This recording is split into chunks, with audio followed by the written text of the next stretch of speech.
et bouh. Alors, pratiquement dans 100% des cas, quand un ou une photographe vient me voir pour que je l'aide avec son business, son idée de business ou sa passion photo, il ou elle me déballe les manifestations classiques du bien connu syndrome de l'imposteur. C'est moi. La peur d'augmenter ses tarifs, la procrastination, le fait d'ignorer les opportunités qu'on ne mérite pas et paradoxalement même la honte de réussir. Il y a de quoi s'amuser. Donc dans cette vidéo, on va oui parler des grands problèmes liés à ce syndrome et expliquer pourquoi ils surviennent, mais surtout on va leur casser la gueule. Oh yes, de la fight, c'est ça qu'on veut. Et le sponsor du jour, c'est notre fidèle Zyro, mais je vous en reparle un petit peu plus loin. Enfin, c'est surtout moi qui vais en parler, hein. Mais souffrez-vous réellement du syndrome de l'imposteur? Non, parce que je suis persuadée que certains et certaines d'entre vous sont capables de se considérer comme des imposteurs du syndrome de l'imposteur. Mais t'arrêtes un peu de dire dans ma tête comme ça se fait pas, hein. En tout cas, si vous avez envie de vérifier, je vous ai fabriqué un petit test spécial photographe dont le lien se trouve en description et je vous invite à le faire tout de suite avant de poursuivre. Et vous pouvez mettre en pause, moi je bouge pas.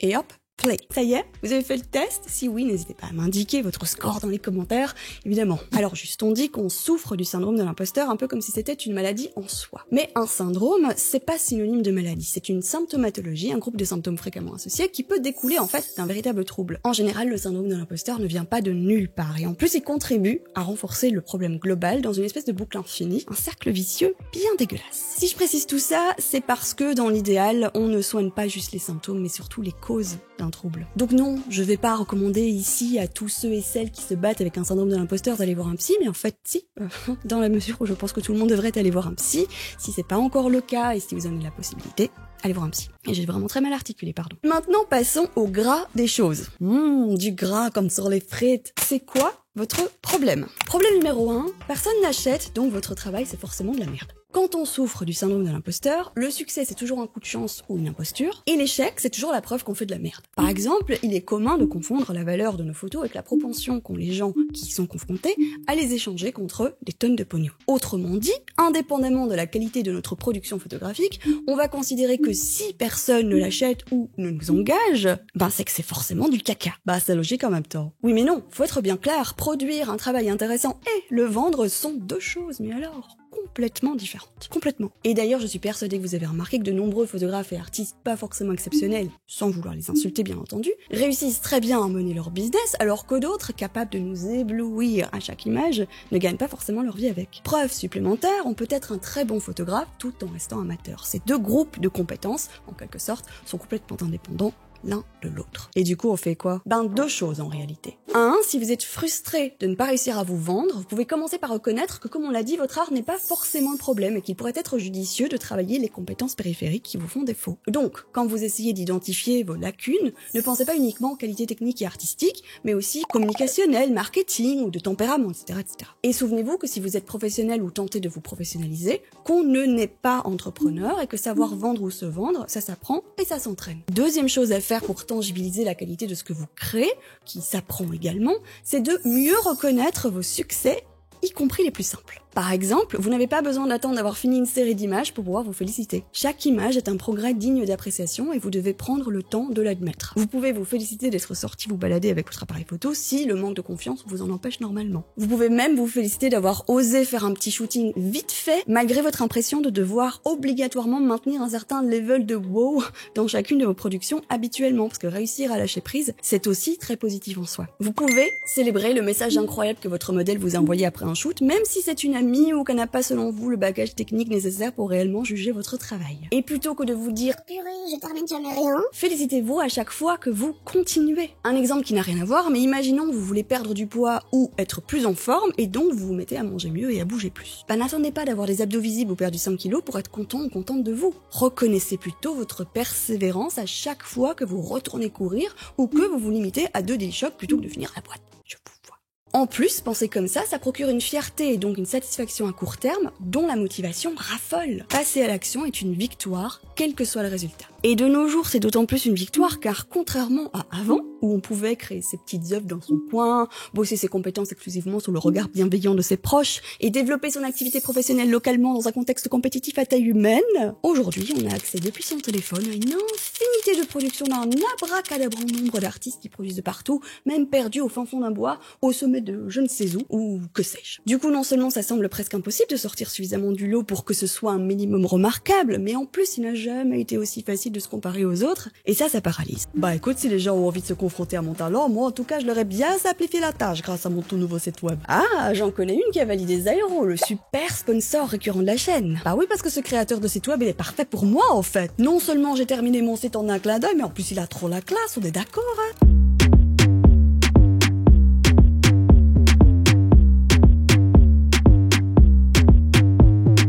J'avoue que j'ai bien mis en pratique mes conseils en termes de personnel branding. Bah, c'était tellement facile de personnaliser les couleurs, d'agencer tous les bidules comme j'en avais envie que ça aurait été difficile de foirer quand même. Hein. Vraiment, j'adore travailler en WYSIWYG. En WYSIWYG, tu veux dire. Well, ici, is what you get. Oui, voilà. Et en bonus, j'ai fabriqué ce bijou tellement vite que mon syndrome de l'imposteur, il a même pas eu le temps de s'interposer, le con.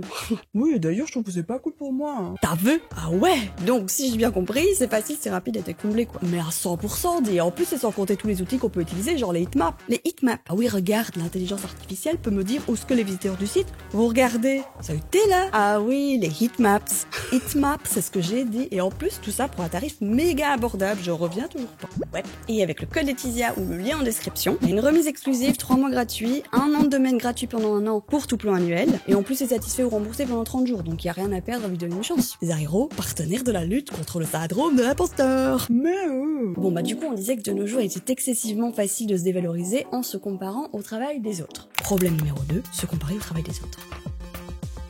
Et probablement que même les photographes que vous admirez le plus sur Insta par exemple se retrouvent eux et elles aussi parfois à trouver qu'en fait ils ou elles font de la merde, ils n'ont rien de spécial ou ne méritent pas leur succès quand ils tombent sur une image qu'ils jugent meilleure. je confirme, je bosse avec beaucoup de monde. Le truc c'est qu'on donne rarement de l'attention aux photos qui ne nous plaisent pas de toute façon, donc pratiquement à chaque fois qu'on se compare, même malgré nous, c'est à mieux que nous. À vrai dire, même si c'est pas objectivement mieux que nous, on va de toute façon se focaliser sur ce qu'elles font mieux que nous. Il était bizarre hein ce Yel, on va s'habituer.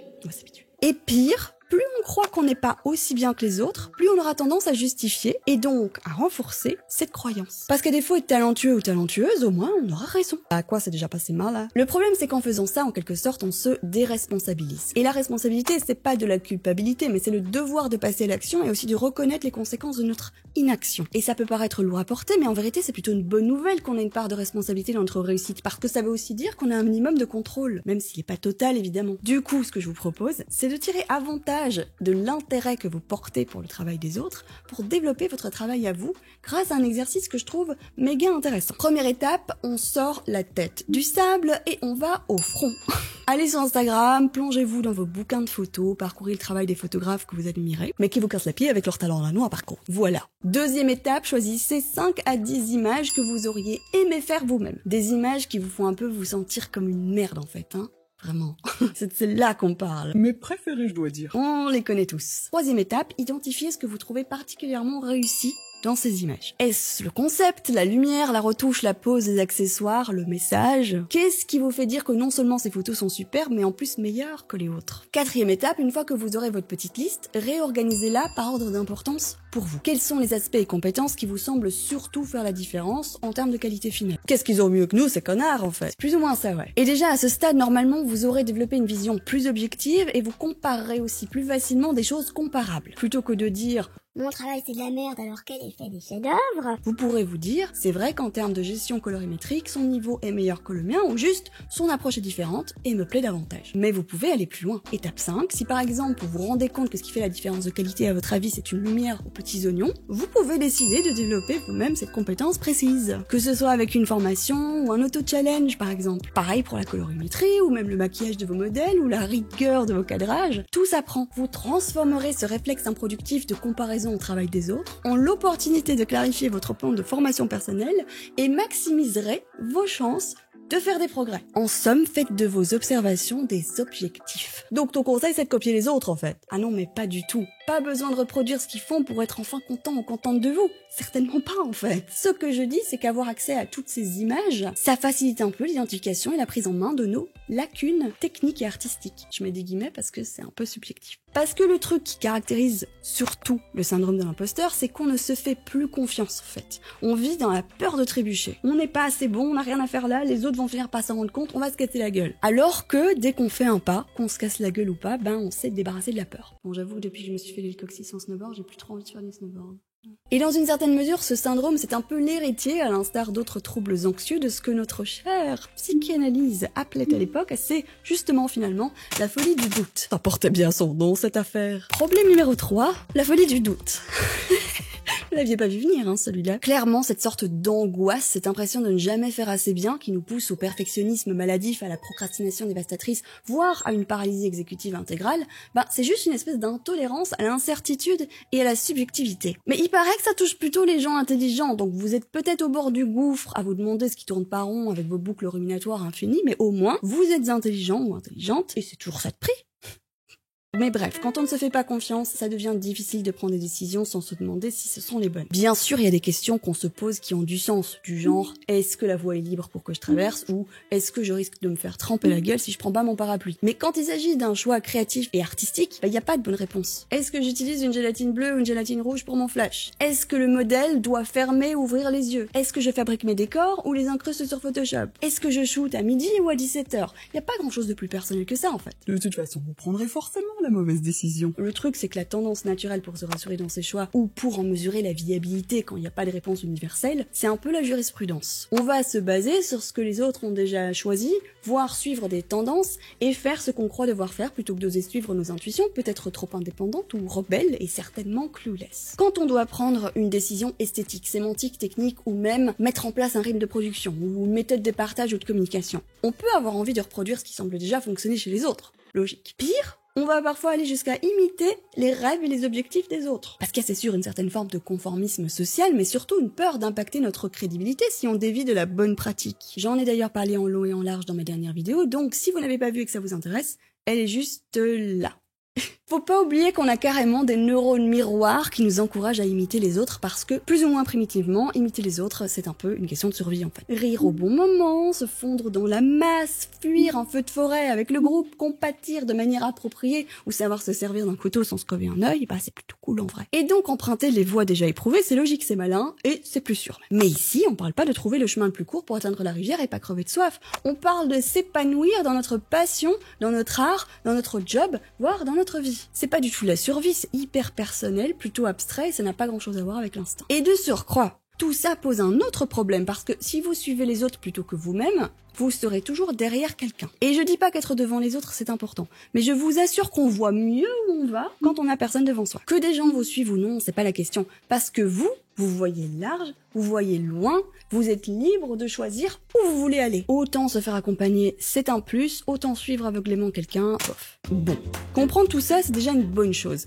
Mais pour trouver votre propre chemin artistique, il y a un concept qui peut vous aider, c'est celui de l'élément différenciateur. Parce que vu que faire différemment des autres, c'est un peu vague à appréhender, on peut à la place précisément identifier ce qui nous différencie au sein d'un échantillon spécifique. Mais qu'est-ce que tu racontes? Tu vas voir, c'est un concept qui est utilisé partout, même en marketing, surtout en marketing. Parce que quand une marque étudie sa compétition, c'est pas juste pour calculer ses parts de marché, adapter ses tarifs ou voler des idées. C'est aussi pour se positionner. Et avec l'exercice que je vous ai fabriqué, analyser les autres va aussi paradoxalement vous aider à trouver votre unicité et à l'apprécier. Ah non, mais ça m'arrange pas moi ça, hein. Alors, première étape, vous allez lister les caractéristiques de votre travail. Travail qui comprend donc vos photos, mais aussi ce qu'elles racontent ou provoquent, si on parle d'émotions, et la manière dont vous les faites et les partagez. Pas d'inquiétude si ça vous semble un petit peu abstrait ou capillotracté, c'est normal, surtout quand c'est la première fois qu'on le fait. Et bien sûr, si votre travail est un peu inégal et ou disparate, basez votre analyse sur la sélection des photos que vous aimez le plus. On a toujours nos petits chouchoutes. Donc vous allez vous retrouver avec des caractéristiques telles que ton froid, lumière naturelle, paysage nocturne français, contraste pour décrire vos images, des mots comme libéré, mélancolie, engagement, détente pour en décrire l'impact, et puis aussi argentique, en solitaire, aux petits soins pour les clients, dans le cadre de séries géographiques, pour ce qui concerne votre méthodologie, on va dire, et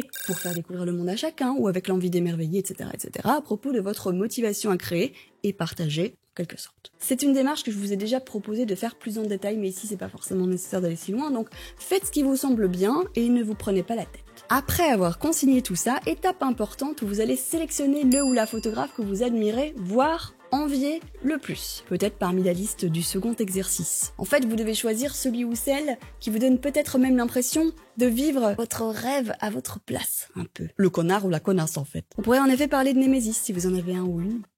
Bref, vous allez ouvrir son Insta, son site internet, tout ça, et puis le ou la mettre de côté. Troisième étape, vous allez choisir un autre photographe. Encore, mais on vient de le faire. Oui, et ça doit encore une fois être un ou une photographe que vous pourriez prendre comme modèle, qui pourrait être un genre de concurrent ou concurrente, voire de rival. Mais le truc important, c'est que il ou elle doit néanmoins être aussi différent que possible du premier photographe que vous aviez sélectionné. Donc c'est important, les deux vous inspirent, vous leur ressemblez ou voudriez leur ressembler, mais elles ont chacun leur propre identité. Une fois que vous avez tout ça, vos caractéristiques à vous et choisi deux photographes, vous allez tracer 3 très grands cercles qui se croisent comme ça, des ensembles en fait. Un pour le photographe numéro 1, un pour le photographe numéro 2 et un pour le photographe numéro 3. Bah c'est qui celui-là? Ah, c'est vous évidemment. Genre il suffit de faire des photos pour être photographe en fait, bien entendu. Ouais. Et du coup, 5e étape, un peu comme pour vous, mais dans la mesure de ce que vous pouvez observer évidemment, vous allez lister les caractéristiques du travail du premier photographe, mais en les positionnant à chaque fois au bon endroit dans les cercles